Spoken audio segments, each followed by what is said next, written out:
Kisha hakuna rais amewahi enda taa moja Kenya. Hatutakubali kufunga virago Nairobi kuja reserve. Hapana.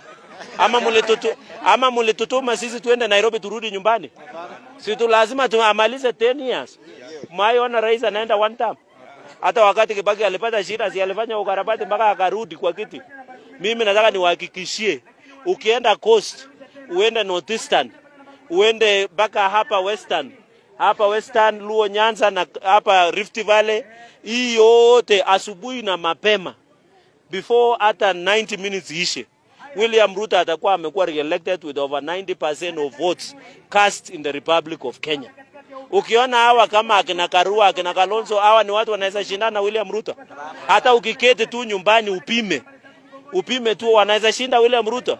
Kwanza hawatakubaliana candidate, hawatakubaliana chama, hawatakubaliana sera.